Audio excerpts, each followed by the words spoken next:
Obviously, it was a hard-fought game. It was a good game, good college basketball game. Both teams played hard. Obviously, we got down big in the second half, and I thought our guys did a really good job fighting back into the game.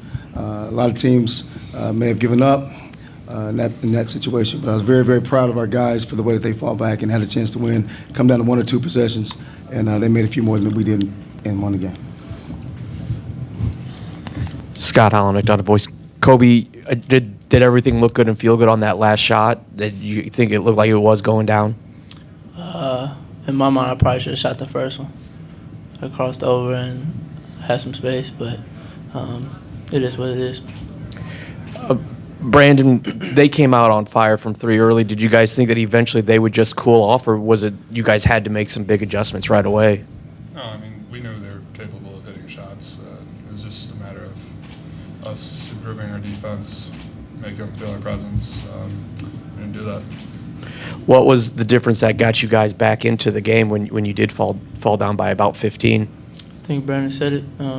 We made a few adjustments. We were doubling, so we made guys feel our presence a little bit more on the kickouts, and they missed a few, but there's a few we didn't really capitalize on, so they were able to maintain the lead. But overall, the adjustments we made, we executed well. Any other questions for the student athletes? All right, thanks, guys. You can head back to the locker room. Thanks, folks.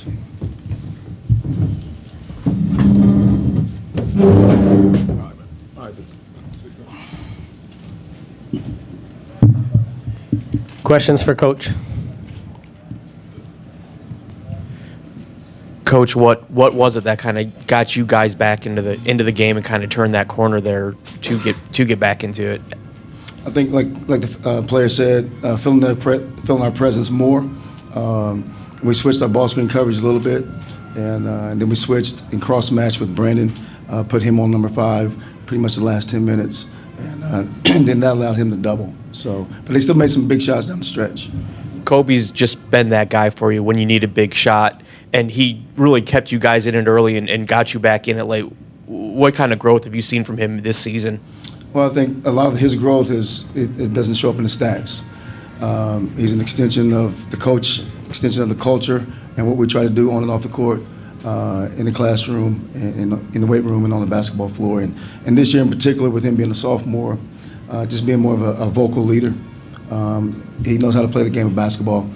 He can make shots for himself or create shots for others. So just the growth, I would say, is in the leadership role and being more vocal with his teammates.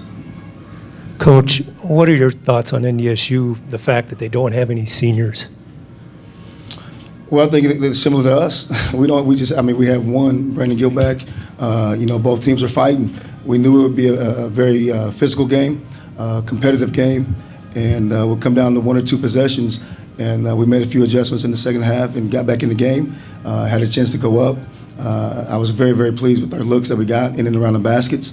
We missed some shots that we normally make and got some defensive stops down the stretch. When you're down 15, you have to do one thing, and that's get stops in order to give yourself a chance to get back in. So I was pleased with the way our guys fall back into it. Isaac Dinesen, Bison Information Network. Anything you and your team can possibly learn from each of these last 2 games here in Sioux Falls going forward?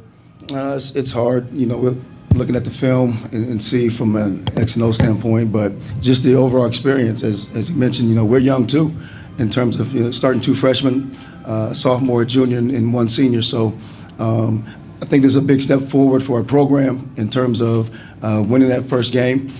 8 seed, beating the 1 seeds, history in the making, but for the most part, just understanding what it takes and younger players coming back, a lot to look forward to, and hopefully we can continue to win and advance in March this time next year.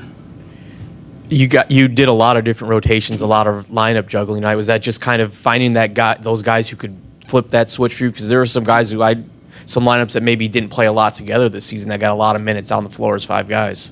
For the most part, it's a game of matchups, and we knew that when 23 came into the game, he's more mobile, very, very athletic. That's a tough matchup for Jordan. So that's where you insert James Clare. And obviously, Brandon had a quick foul, and then he got 2 fouls. And then you look at Isaac. Isaac came in off the bench for Zion Young. So there was some foul situations that we were in, and as well as the matchups. That's really why you saw the depth. What did you see differently this time around from the freshman Sam Griesel for NDSU?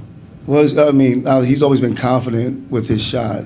He's a young man that, again, he's a pick and pop stretch. And, we thought that we could rotate to him or stunt to him. There's different things that we did. But obviously, I think his confidence has grown over the course of the season. Any other questions for Coach? All right, thank you, Coach. Thank you.